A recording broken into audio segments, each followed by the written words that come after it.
Je ne sais pas vous, mais moi j'écoute beaucoup de musique et des musiques différentes selon l'activité, selon avec qui je suis, selon mon état d'esprit.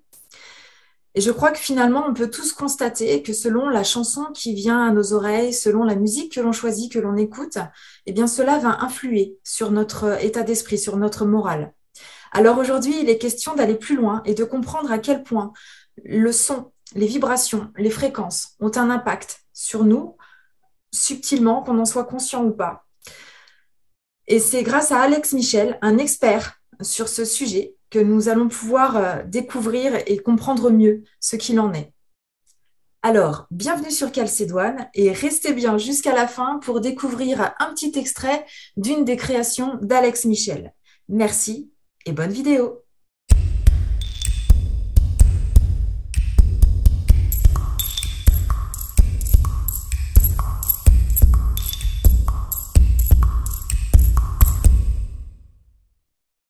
Bonjour Alex.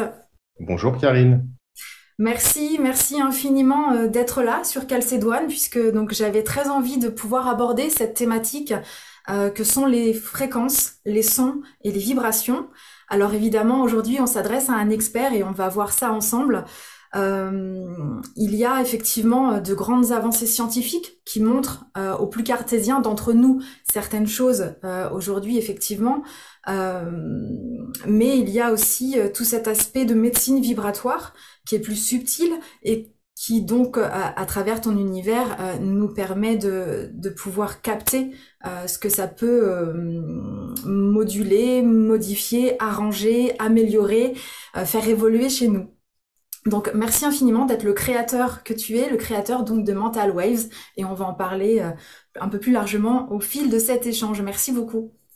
C'est moi qui te remercie et puis bonjour à toutes et à tous, aux visiteurs. C'est joliment dit aux visiteurs, absolument, parce qu'effectivement, du coup, il n'y a pas de notion de temps et ça me plaît bien. Ouais, je vais garder ça aussi. Alors, on va entrer dans le vif du sujet sans plus tarder.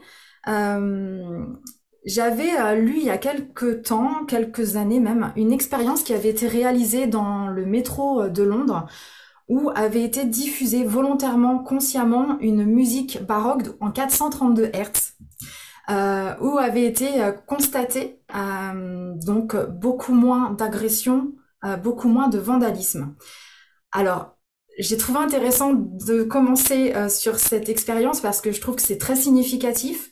Est-ce que tu peux nous expliquer euh, ce que la particularité de cette fréquence engendre chez chacun d'entre nous, visiblement, Oui. et de manière subtile, parce que les gens n'étaient pas au courant, là, dans cette expérience, c'est juste un constat qui s'est fait, euh, ou une coïncidence, je ne crois pas, mais en tout cas, on va pouvoir en parler avec toi. Qu'en penses-tu? C'est très bien et puis en plus on m'a jamais posé la question. Je connais l'histoire et l'expérience qui a été réalisée, donc ça tombe bien aussi. Alors déjà, pour ceux qui ne sont pas musiciens, quand tu parles de 432 Hz, ce qu'il faut savoir, c'est que toute la musique moderne, occidentale, est accordée en 440 Hz, c'est-à-dire qu'on accorde le La de n'importe quel instrument en 440 Hz. Cet accordage alors a été mis en conformité le 8 janvier 75 et c'est ma date de naissance. Donc quelle coïncidence. Quelle coïncidence, peu importe, alors, je ne sais pas si je suis né sous la belle étoile ou quelque chose me prédestinait à ça, mais en tous les cas, c'est vrai que depuis maintenant très longtemps, j'ai toujours vécu dans cet univers. Donc, les instruments, on les accorde tout simplement pour qu'ils jouent sur la même tonalité. Mais ce qu'il faut savoir, c'est qu'auparavant, il y a eu plusieurs courants d'accordage. Alors, il y en a eu beaucoup, beaucoup, beaucoup. Il y a eu le diapason Handel à 423 Hz, le baroque allemand à 415 Hz, le diapason Mozart qui utilisait encore une autre tonalité, etc., etc. Mais je pourrais en citer plein parce que rien qu'en Inde, il y a 200 accordages différents. Donc, tu vois, on peut en parler longtemps. C'est une Effectivement. sacrée histoire, c'est une sacrée polémique, et aussi ce qu'on entend sur Internet, qui est la plupart du temps du copier-coller. Voilà, et on creuse pas. On dit c'est comme ça, le 432 est mieux que le 440. Alors oui, c'est vrai. C'est vrai parce que on s'est aperçu qu'il y avait euh, quelque chose de plus doux qui se dégageait. Il y a eu aussi de nombreuses expériences, notamment sur les végétaux, sur les fruits, les légumes, où il y a une société d'ailleurs qui commercialise depuis plusieurs années des enceintes d'extérieur pour mettre dans les champs. Et on s'est aperçu que les légumes et les fruits poussaient beaucoup mieux, avaient une meilleure saveur, un meilleur goût, euh, qu'en diffusant une musique en 440 Hz. Donc ça, c'est le premier point. Ensuite, en numérologie, on retrouve tout un tas de rapports. Alors, coïncidence ou non, je ne sais pas, mais en tous les cas, voilà, quand quelque chose n'est pas forcément cartésien, on dit, ah oui, mais c'est le hasard. Ben, le hasard, mais il y a beaucoup, beaucoup, beaucoup de choses. Donc, à un moment donné, il faut se poser la question. Donc, il y a aussi une relation avec la pyramide de Khéops. Il y a aussi une relation avec la fréquence de la molécule d'eau. Voilà. Et puis aussi, il y a une discipline que j'adore, parce que je le pratique aussi depuis plusieurs années, c'est ce qu'on appelle la sémantics. Ah, super, je voulais t'en parler justement. Extra. Voilà, où on en parlera peut-être après, mais en gros, les motifs qui vont se dessiner sur l'eau sont beaucoup plus jolis qu'avec une fréquence en 440 Hz. Mais ça, si tu veux, c'était une question, on va le développer plus tard. Voilà, donc oui, ça a des effets plus bénéfiques qu'une musique accordée en 440, mais, c'est pas la fréquence universelle comme on pourrait le dire. Loin de là. Voilà. Sinon, ce serait réduire toutes les traditions, les millénaires, ça fait quand même 4000 ans, hein. On a retrouvé un instrument de musique qui date de 4000 ans. C'est la plus vieille médecine du monde. Donc, ça n'a pas toujours été le cas. Mais en tous les cas, c'est une recherche et c'est quelque chose de très intéressant.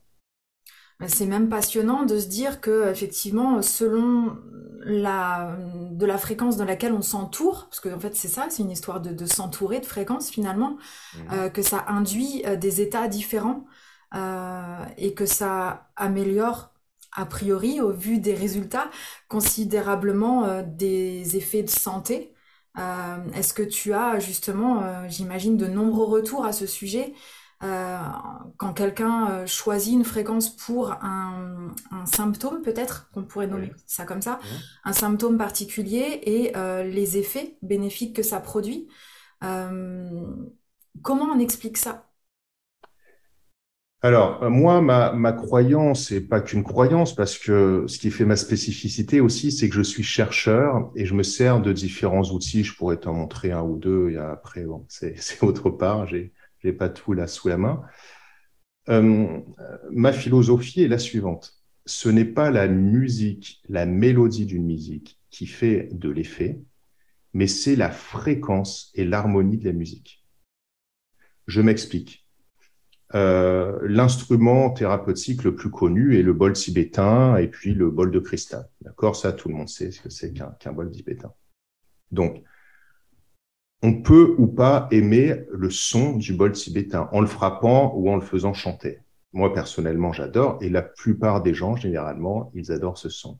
Mais ce n'est pas le son qui a de l'effet, c'est la fréquence de ce son, puisque n'oublions pas que la musique est un son et que le son vibre, c'est une vibration mécanique. Hein, donc, il y a de l'impact sur tout ce qui nous entoure et notamment sur le corps, puisqu'il est constitué principalement d'eau et même il est constitué à 99% de molécules d'eau. Parce qu'on dit qu'un corps humain, si tu veux, le corps humain a entre 60 et 70% d'eau, mais lorsqu'on regarde tous les documentaires et toutes les recherches qu'il y a eu sur ce sujet, eh bien, on s'aperçoit qu'en fait, tout notre corps quasiment est constitué de molécules d'eau. Et l'eau est un des meilleurs transducteurs, si tu veux, transducteurs pour les ondes et la musique.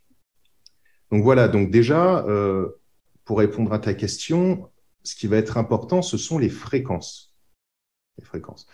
Et d'ailleurs, c'est pour ça que moi, je travaille beaucoup avec du matériel électronique où je refais de la synthèse sonore, voilà, avec des logiciels de musique très particuliers, professionnels, justement pour réaccorder à la perfection certains instruments connus, ou bien du sound design, c'est-à-dire des sons, si tu veux, que je vais inventer de toutes pièces, qui vont provoquer tel ou tel effet, mais que je vais accorder sur des fréquences extrêmement précises. Parce que, par exemple, même si vous n'êtes pas musicien ou spécialisé en physique acoustique, il est évident qu'on ne peut pas accorder, par exemple, un piano en 432,66 Hertz ou en 419,32. Parce que souvent, sur mon site, ou ce que je présente, j'arrondis, parce que je ne veux pas embrouiller, je ne veux pas complexifier les choses.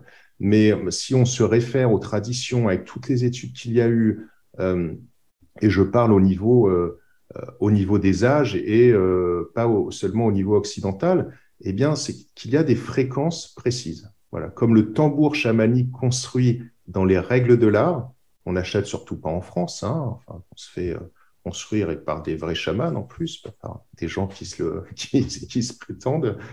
Euh, eh bien, il y a des fréquences. Et mon travail, entre autres, c'est de recréer ces fréquences à travers des musiques euh, pour soulager différents maux, alors au niveau physique, émotionnel, psychologique, avec même un aspect, on va dire, spirituel et même énergétique. Voilà.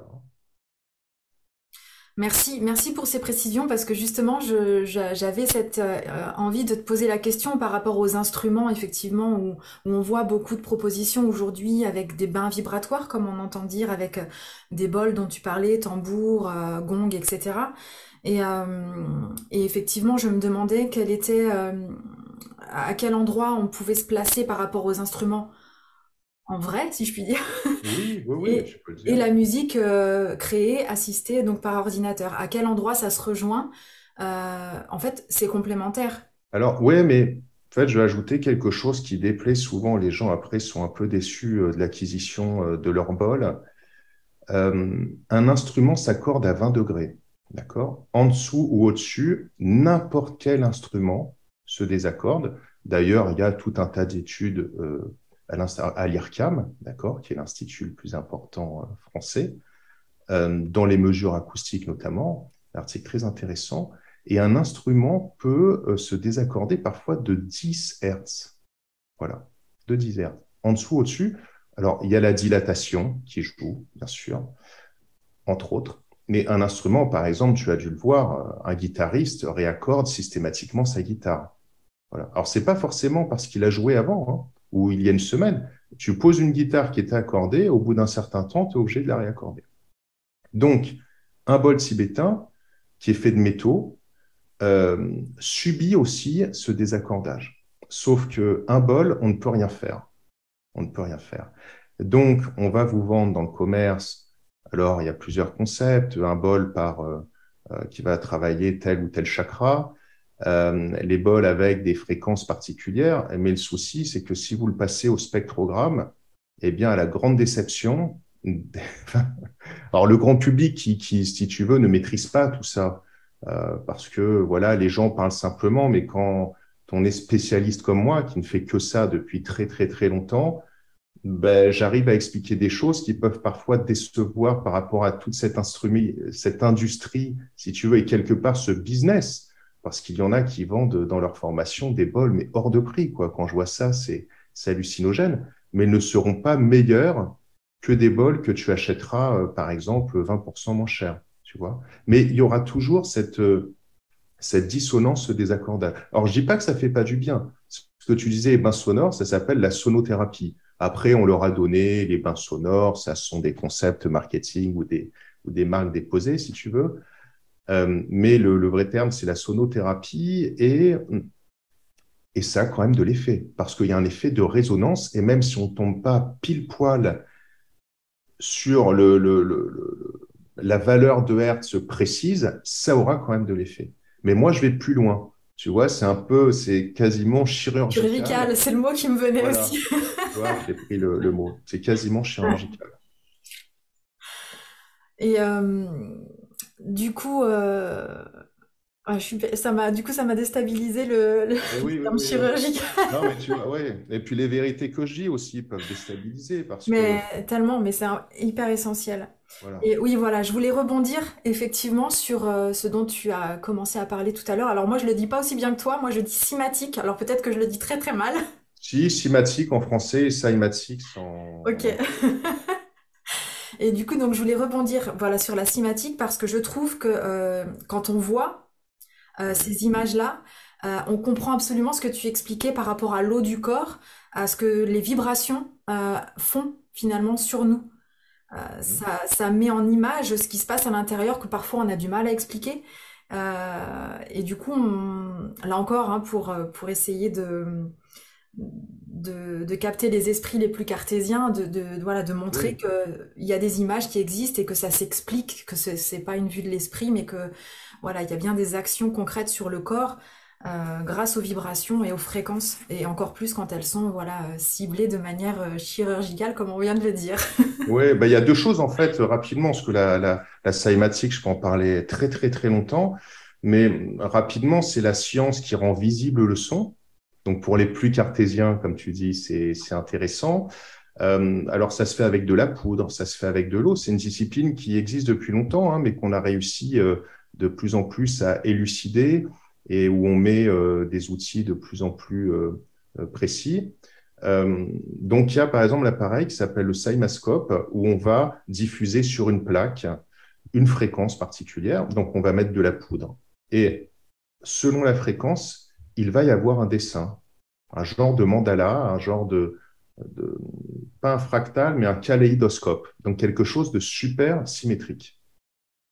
Donc, déjà, c'est intriguant, parce que en fonction de la note, de la fréquence. Alors, c'est une sinusoïdale, hein, c'est pas vraiment une musique, si tu veux. Euh, eh bien, on obtient toujours le même motif. Voilà. Euh, c'est en fait le son qui crée la forme et qui structure la matière, parce qu'on le fait aussi sur l'eau.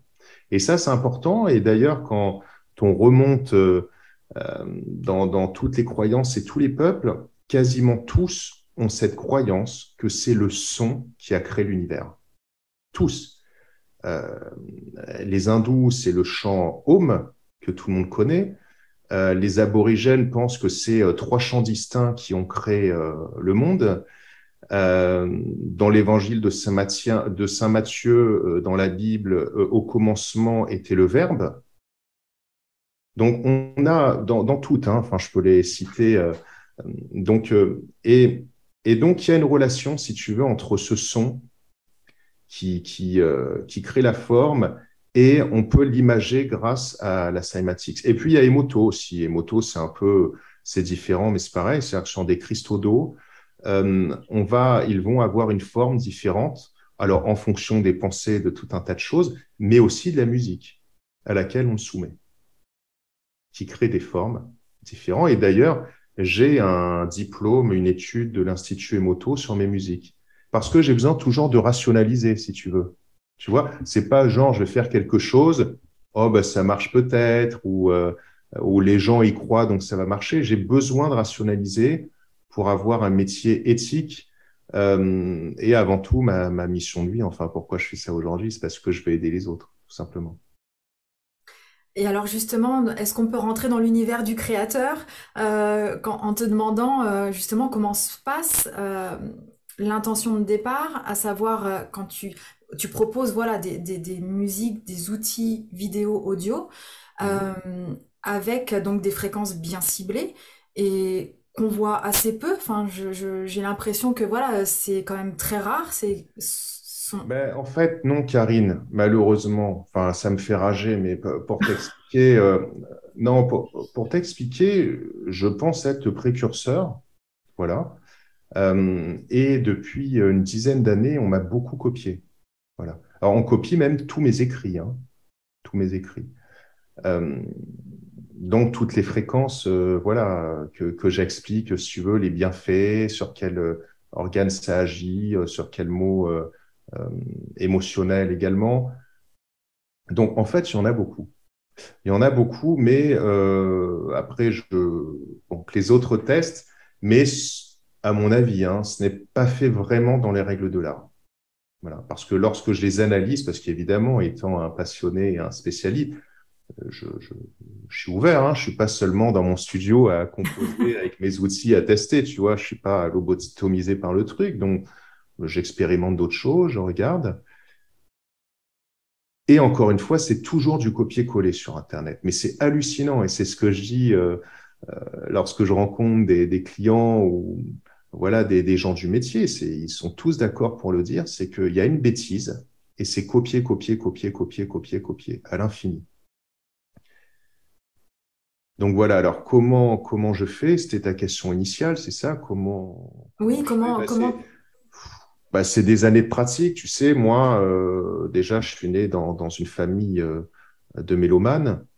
Voilà, j'ai fait de la musique très tôt.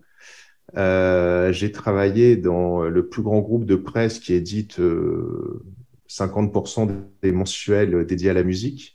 Voilà, et pour les professionnels et pour les particuliers. Donc ça a été le plus beau travail de ma vie, hein, clairement. Parce qu'en plus, c'était des magazines que je lisais quand j'étais gamin.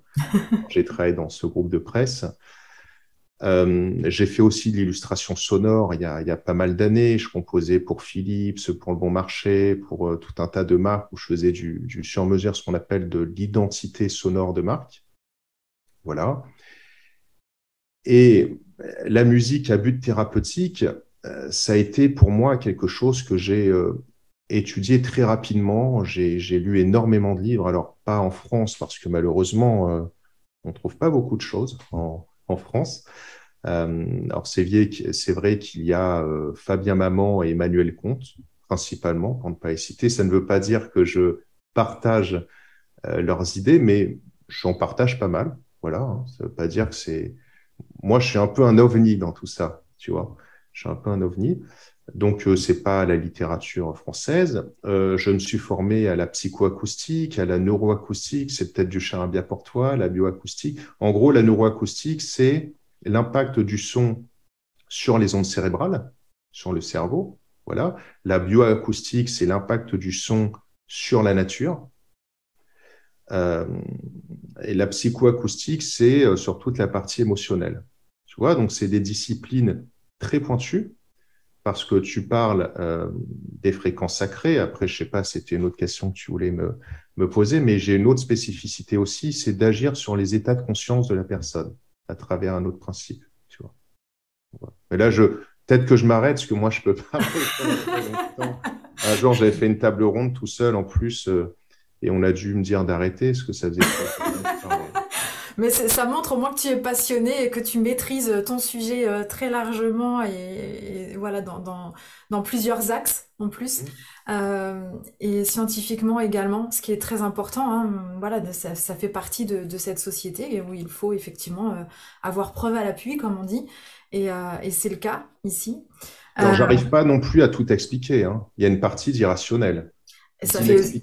d'inexpliqué. Mais ça, je dirais que c'est le jeu dans toutes ces disciplines, dans tout ce qui est thérapie alternative, médecine naturelle, médecine holistique, etc. C'est qu'on ne peut pas tout expliquer et pourtant ça marche.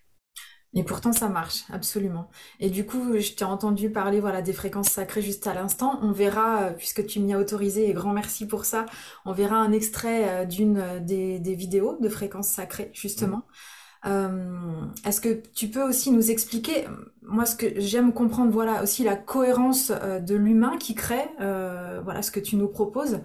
Quelle inspiration, quel moteur, toi, te dis, je vais créer une fréquence, une musique, un outil, une vidéo autour de la fréquence sacrée et voilà, ça peut être aussi la fréquence d'une planète, la fréquence, voilà, Mhm. c'est vraiment très très ciblé.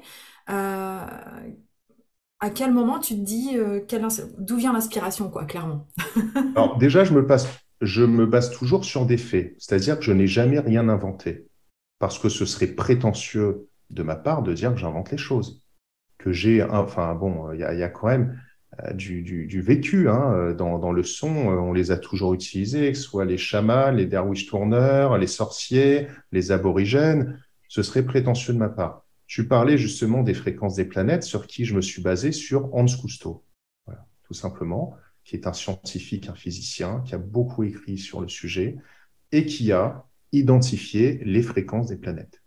Donc moi, qu'est-ce que je fais? C'est que je fais des musiques par rapport à ça. Je n'invente rien. Alors elles sont très difficiles parce qu'ils citent une fréquence un rythme, un tempo, il y a beaucoup de contraintes, si tu veux. Donc, tu vois, c'est toujours pareil. Quand je disais que je suis un peu un chirurgien, c'est quasiment de la musique scientifique, c'est que je compose avec mon cœur, toujours, puisque ça reste de la musique et il faut que ce soit agréable à écouter, mais en ayant vachement de contraintes techniques, si tu veux. Tu vois. Donc, les fréquences sacrées, c'est pareil, c'est-à-dire que je vais approfondir le sujet. Si j'ai pas assez euh, d'éléments, je ne vais pas me permettre de sortir quelque chose. Tu vois? Et aussi, c'est testé. C'est testé à travers plusieurs moyens. Alors, je pourrais te montrer avec les ondes cérébrales, là, on n'en parle pas encore, pour agir sur le psyché. Mais voilà, je ne fais pas les choses au hasard. Et évidemment, il y a le cœur et il y a l'intention. Mais toujours, dans la musique, c'est très important d'avoir l'intention. Parce que la musique est aussi une énergie. Donc, selon comment tu la composes, tu écoutes du hard rock satanique, tu as certaines musiques, Iron Maiden, pour les citer à l'époque, où bah, si vous écoutez l'enregistrement à l'envers, en fait, ce sont des versets sataniques, par exemple.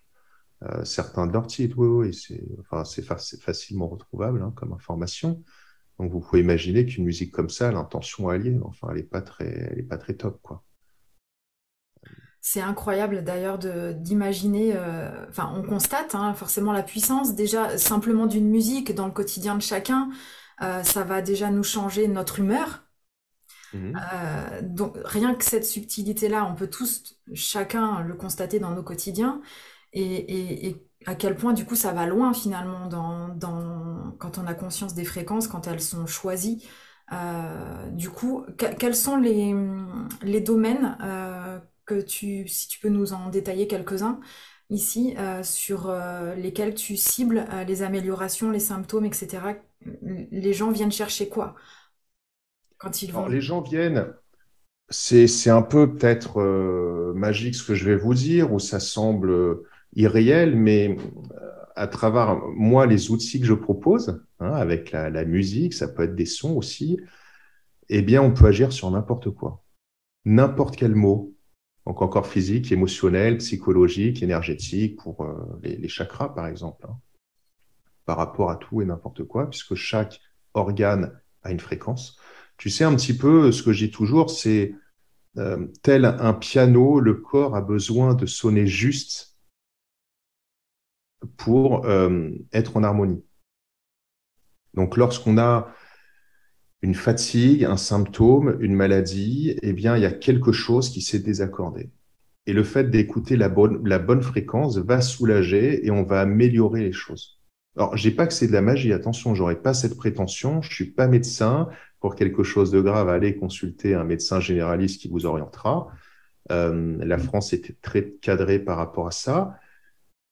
Mais à preuve du contraire, j'ai des dizaines de milliers de clients parce que ça fait longtemps que je fais ça. Hein. C'est pas, j'ai pas ouvert un site et puis à chaque fois je change de nom. Je suis Alex Michel de Mental Waves. Ça fait 12 ans que mon site existe et Oui, c'est ce ça que j'allais fait dire, plus d'une dizaine d'années, oui, oui. près de 20 ans que je me consacre à ça. Oui, donc par rapport aux mots, c'est un peu tout et n'importe quoi, si tu veux. Et puis je travaille aussi avec des professions telles que des anesthésistes qui m'ont fait des rapports, qui utilisent des musiques que j'aurais fait spécialement pour expérimenter dans le domaine clinique et pour ne pas, par exemple, éviter des anesthésies locales. Voilà. Donc j'ai des rapports qui sont très positifs, évidemment, si j'en parle. Il y a des ostéopathes qui s'en servent. Il y a aussi par exemple, des professions comme les dentistes pour les gens qui ont une phobie du dentiste. Donc, je vais cibler des choses. C'est pas forcément là des mots physiques, mais ça va agir sur le rythme cérébral et on va un petit peu enlever cette peur, si tu veux. Voilà. C'est comme si tu prenais un Xanax, mais là, c'est pas un médicament, c'est l'avantage. Ouais, il n'y a pas tous les effets indésirables qui vont avec. C'est ça, exactement. Ouais. C'est passionnant, en tout cas, effectivement, l'invitation, c'est vraiment d'aller découvrir si on n'a jamais testé. et d'aller voir un petit peu tout ce qui est proposé parce que forcément ça répond de toute façon à chacun d'entre nous. Il y a toujours quelque chose qui va venir nous parler plus personnellement. Alors on approche déjà bientôt de la fin de cette vidéo. Alors avant d'en arriver à la dernière question, j'avais envie de te demander, toi, quelle est ton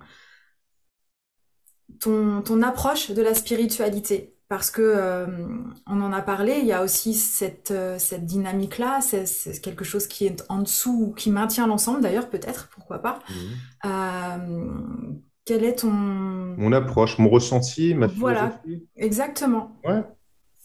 Bah, écoute, déjà, je trouve que c'est un terme beaucoup trop galvaudé parce qu'on met de la spiritualité partout, on met du quantique aussi depuis 3 ans un peu partout, tout est quantique. Je dis pas que je n'y crois pas parce que j'en parle, voilà, mais pas des choses perchées, si tu veux.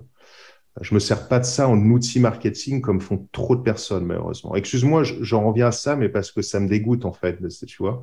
Et même limite, ça porte tort à des gens comme moi qui sont des passionnés et où le business est venu grâce à ma passion et pas l'inverse. Tu vois? Parce qu'évidemment, de vivre, de joindre l'utile à l'agréable, c'est ma plus belle récompense pour moi. Donc, la spiritualité, pour moi, c'est un état d'esprit. Déjà, ce qui définit la spiritualité pour moi, c'est voir au-delà du matérialisme. Voilà. De cette société qui nous a formatés, c'est trouver d'autres intérêts que d'avoir l'ABM, que d'avoir l'écran géant, que de partir à l'autre bout du monde, de cette croyance où l'argent crée le bonheur. Alors c'est vrai qu'aussi on peut dire qu'il ne crée pas le bonheur, mais il y contribue. On est dans une société comme ça, je veux dire, on ne vit pas d'amour et d'eau fraîche. Hein. Et moi, le premier, pour développer, pour travailler, j'ai besoin de vivre aussi. Hein. Parfois, il y a des gens qui me disent, ah, mais tu as un don, pourquoi c'est pas gratuit? Ou à des magnétiseurs, j'ai des amis magnétiseurs, on leur dit, bah, je lui dis, toi, tu travailles gratuitement, tu as un don, tu fais des baguettes de pain, elles sont super bonnes. Tu as un don, tu me les offres, tu m'offres tes croissants. Enfin, bon. Donc, pour moi, euh, voilà, c'est une vibre. Moi, en me concernant, d'où c'est parti, en fait, c'est que je me suis toujours posé des questions depuis super jeune, quoi. Des questions, alors on va les dire, c'est bateau, mais tu vois d'où on vient, pourquoi on est là, pourquoi j'ai des parents, en fait, c'est quoi le but de la vie? Ah bon, faut avoir un super métier, mais pourquoi? Pour gagner de l'argent, d'accord, mais est-ce qu'on peut pas avoir un super métier en gagnant moins ou pas? Enfin, plein de choses. Qu'est-ce qui se passe après la mort? Bon, des questions bateau, hein, mais je me suis posé très jeune. Et puis en évoluant et en ayant traversé des périodes très difficiles, où j'ai aussi une épée Damoclès parce que j'ai quelque chose au pancréas qu'il faut surveiller tous les ans, c'est dû à ma famille, si tu veux. Bon, j'ai eu le cancer à pancréas partout, père, mère, partout, décédé.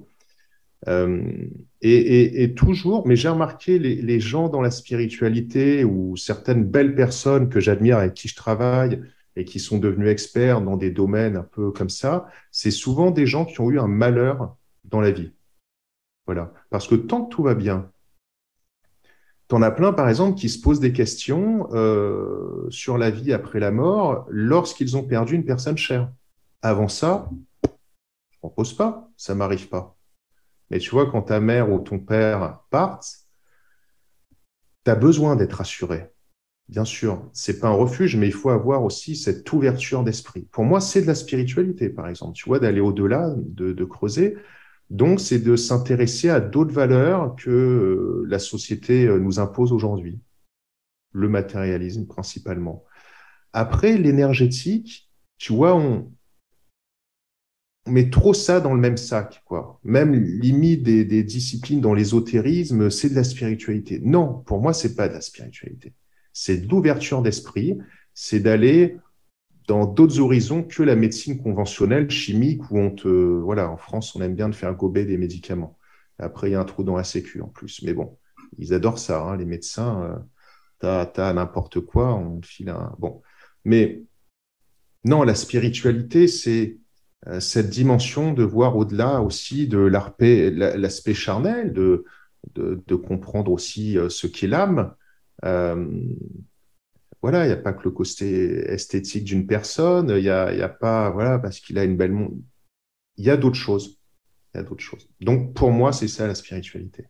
Merci, merci infiniment pour ce partage intime parce que voilà, c'est une spiritualité se vit à l'intérieur et c'est très fort de pouvoir le partager et d'avoir posé ces mots-là, c'est important aussi. Donc merci beaucoup Alex. Je t'en prie. Euh, pour en venir à la dernière question, selon toi, l'avenir des fréquences dans notre monde, ce serait quoi? L'avenir des fréquences, je pense que ça se développera de plus en plus. On voit bon nombre d'appareils qui émergent. Alors malheureusement, il n'y en a pas beaucoup que je trouve convaincants. Dans ces appareils russes, quantiques, vibratoires, souvent on les démonte et en fait, il n'y a pas grand-chose. Euh, mais l'avenir, je pense que ça peut être une médecine d'avenir, clairement, clairement. Et je suis pas le seul à le penser, hein. Merci, merci infiniment Alex de nous avoir permis de découvrir les vertus des fréquences, des sons et des vibrations. Et puis évidemment, on peut aller plus largement aller découvrir sur ton site. Évidemment, on retrouvera aussi tout autour de la vidéo les liens pour aller te rencontrer plus personnellement et ton univers. Merci pour la posture tranquille que tu incarnes et merci évidemment pour les vibrations hein, qui, voilà, on l'aura compris, sont ô combien essentielles et finalement sont tout puisque nous sommes énergie. Voilà. C'est ça, c'est ça. Merci beaucoup. C'est moi qui te remercie, Karine. Super. Merci de m'avoir invité. À bientôt. Ciao, à bientôt.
Merci à vous pour vos regards, vos témoignages et vos partages. Et merci infiniment à Alex de nous avoir permis de comprendre mieux l'impact et la puissance des fréquences et à quel point il est important de choisir ce qui vient jusqu'à nous pour l'influence que ça en a. À très bientôt sur Calcédoine.